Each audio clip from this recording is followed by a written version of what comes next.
বর্তমানে যে রাজনৈতিক বাস্তবতা, সেই রাজনৈতিক বাস্তবতায় মাঠের যে সকল স্লোগান রয়েছে, রাজনৈতিক স্লোগান, সেই রাজনৈতিক স্লোগানের মধ্যে একটি ধর্মীয় স্লোগান, এটি এখন আলোচনা সমালোচনার কেন্দ্রে চলে এসেছে। প্রত্যেকটি রাজনৈতিক দলেরই আলাদা আলাদা একটা স্লোগান থাকে। দুনিয়ার মজদুর এক হও। বামপন্থী যারা রাজনৈতিক দল, তারা এই স্লোগানটাকে তাদের প্রাইম স্লোগান হিসেবে বা প্রধান স্লোগান হিসেবে তারা ব্যবহার করে। আওয়ামী লীগ জয় বাংলা, জয় বঙ্গবন্ধু, বাংলাদেশ জিন্দাবাদ, এটা বিএনপি ব্যবহার করে। এইভাবে প্রত্যেকটি রাজনৈতিক দলেরই আলাদা আলাদা স্লোগান রয়েছে। জামাত এবং ইসলামিক যে অন্য সব দলগুলো রয়েছে, অল ইসলামিক পার্টিস, তারা নারায়ে তাকবীর, আল্লাহু আকবার, এই স্লোগানটিকে তাদের পলিটিক্যাল স্লোগান হিসেবে ব্যবহার করে।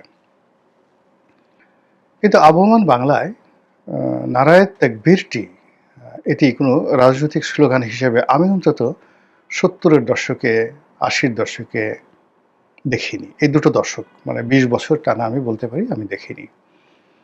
এখানে it's one sort of inspiration, মানুষকে উৎসাহ দেওয়ার জন্য, কৃতজ্ঞতা প্রকাশ করার জন্য, মানুষকে ঐক্যবদ্ধ করার জন্য ইন জেনারেল নারায়ে তাকবীর যে শব্দটি, এটি সার্বজনীনভাবে আমাদের আবহমান বাংলায় ১৯৭০ থেকে ১৯৯০ পর্যন্ত ব্যবহৃত হয়ে আসছে। এটি কোনো দলের তাকবীর নয়। যেমন দেখা গেল একটা বিয়ের অনুষ্ঠান, একটা পুরস্কার বিতরণী অনুষ্ঠান, একটি স্পোর্টস অনুষ্ঠান, যেখানে মুসলমানরা সংখ্যাধিক্য, তো একটি মাহফিল, বিয়ের অনুষ্ঠান হলো বা অন্য কোনো ধরুন জলসা, তো সেখানে যিনি বক্তব্য দিচ্ছেন তার বক্তব্য দেওয়ার সঙ্গে সঙ্গে মাশাল্লাহ, সুবহানাল্লাহ, আল্লাহু আকবার, এই শব্দগুলো আমাদের কৃষ্টি এবং কালচার, যেটিকে তাহাজিব তমদ্দুন বলা হয় উর্দুতে। তো এগুলো আগে ছিল না, কিন্তু কবি নজরুল মানে আমাদের এই বাংলার সঙ্গে উর্দু, হিন্দি, ইংরেজি, ফার্সি এমনভাবে মিশিয়ে দিয়েছেন যে কোনটা যে আরবি, কোনটা যে বাংলা আর কোনটা যে উর্দু, এটা বোঝার উপায় নেই।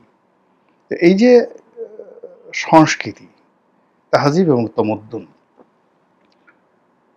এটার একটা অঙ্গ হয়ে গেছে, বাঙালি সংস্কৃতির অঙ্গ হয়ে গেছে আল্লাহু আকবার, নারায়ে তাকবীর। এর কারণ হলো শতকরা ৯০% মুসলমান, মানে সে প্রতিদিন আল্লাহু আকবার শুনছে ৫ বার করে, মানে ৫ বার আজানের মধ্যে সে আল্লাহু আকবার শুনছে, নামাজের মধ্যে আল্লাহু আকবার শুনছে, তেলাওয়াতের মধ্যে আল্লাহু আকবার শুনছে। অর্থাৎ ঘুরে ফিরে ১৮ কোটি মানুষ ইচ্ছায় অনিচ্ছায়, জানতে অজান্তে অন্ততপক্ষে ১০০ বার প্রতিদিন তাকে আল্লাহু আকবার শব্দটি শুনতে হচ্ছে। আমাদের এই সংস্কৃতির কারণে মাইকে আজান হচ্ছে, মাহফিল হচ্ছে, গ্রামে কোনো একটা অনুষ্ঠান হচ্ছে, তারপরে মসজিদে যারা যাচ্ছে তারা তো আরও অনেক বেশি, মোর দ্যান 100 টাইমস সেজদার সময়, রুকুতে ওঠার সময় আল্লাহু আকবার যে শব্দ, এই শব্দের সঙ্গে তারা শুনছে। ফলে এটা এরকম রিদম তৈরি করেছে মানুষের মনে। এটা কোনো রাজনৈতিক স্লোগান হতে পারে না, এটা একটা সার্বজনীন সংস্কৃতি, জীবনের অঙ্গ হয়ে গেছে। বসন্তে যেমন কোকিলের শব্দ অনিবার্য, তারপরে মেঘমুক্ত আকাশে সূর্যের আলো যেভাবে অনিবার্য, মেঘমুক্ত আকাশে পূর্ণিমার আলো যেভাবে অনিবার্য, তেমনি শতকরা ৯০% মুসলমানদের জীবনে আল্লাহু আকবার যে শব্দটি, এই শব্দটি একটা সার্বজনীন শব্দে পরিণত হয়েছে।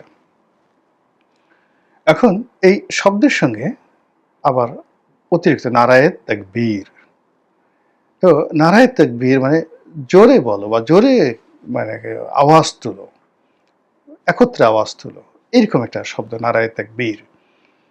তো এই তাকবীর মানে আপনাকে যে কোনো একটা বিষয়ে ঐক্যবদ্ধ হওয়ার জন্য বলতে বলা হয়েছে যে এই জিনিসটা বলো, আহ্বান। কি সেটা? আল্লাহু আকবার, আল্লাহ মহান, আল্লাহ এক, আল্লাহ অদ্বিতীয়, আল্লাহ সর্বশক্তিমান। এটা হলো প্রথমত মুসলিম কৃষ্টি কালচার এবং মুসলিম কৃষ্টি কালচারের সঙ্গে এই শব্দটি বাংলা হয়ে গেছে এখন।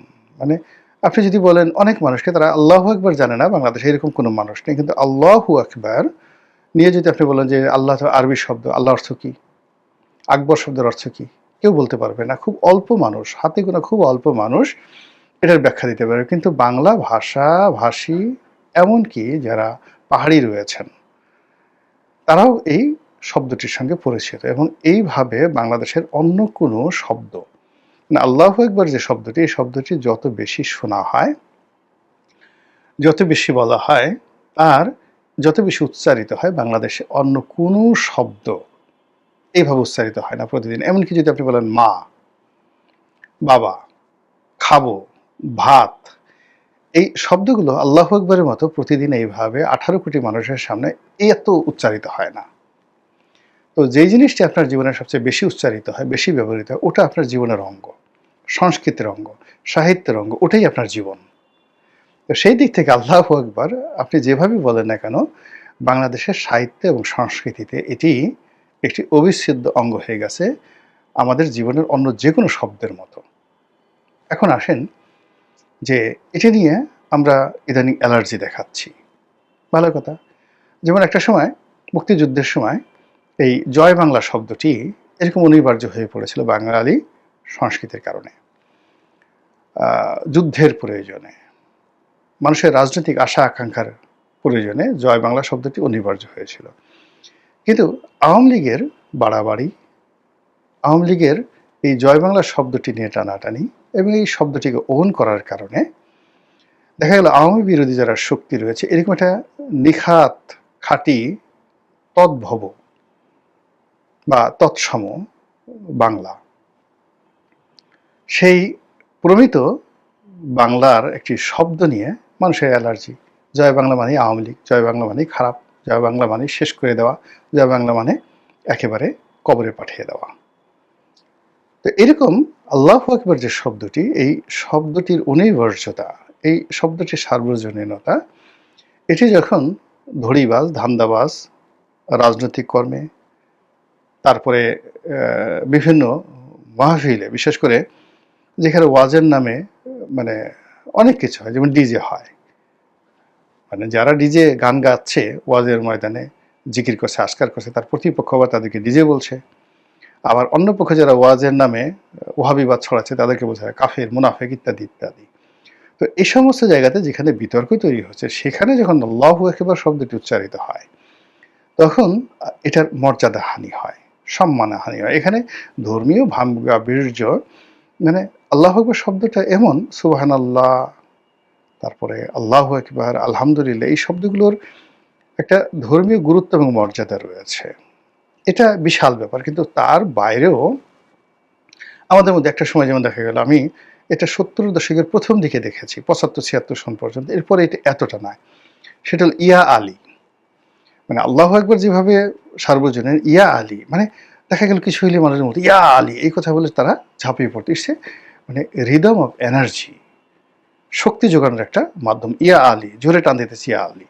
তো ইয়া আলীর যে জিনিসটা এখন কমে গিয়ে সেই জায়গাটাতে আসলে আল্লাহু আকবার আমাদের এখানে একটা সার্বজনীন শব্দে পরিণত হয়ে গেছে। এখন সেই সার্বজনীন শব্দটা যখন মন্দ মানুষের মুখে উচ্চারিত হয়, যার বিরুদ্ধে জেনার অভিযোগ আছে, দুর্নীতির অভিযোগ আছে, ব্যভিচারের অভিযোগ আছে, ধড়িবাজের অভিযোগ আছে, লোক ঠকানোর অভিযোগ আছে, ধান্দাবাজির অভিযোগ আছে, মুনাফিকের অভিযোগ আছে, যুদ্ধাপরাধের অভিযোগ আছে, তো তাদের মুখে যখন এটা বেশি বেশি উচ্চারিত হয়, আর তারা যখন এরকম একটি সার্বজনীন শব্দ তারা ওন করতে চায় যে এটা আমাদের সম্পত্তি, কিংবা সাধারণ মানুষ না বুঝে যখন এইরকম একটা মূল্যবান, এরকম একটা সুন্দর একটা কালচার, এর কারণ হলো মানে একটি শব্দ দীর্ঘদিন ধরে একটি মানে সম্প্রদায়কে শত শত বছর ধরে বা যুগের পর যুগ ধরে ঐক্যবদ্ধ রাখতে পারে বা মানুষের কাছে সেম মেসেজ দিতে পারে, এরকম শব্দ কিন্তু খুব অল্প আছে। যেমন পানি, মা, বাবা, এই শব্দগুলোর একটা সার্বজনীনতা আছে, সমস্ত মানুষকে একত্র করে ফেলে। কেউ যখন জোরে বলে মা গো, আব্বা গো, বাবা গো, এই যে একটা আকুতি, মুহূর্তের মধ্যে আশেপাশে যত মানুষ রয়েছে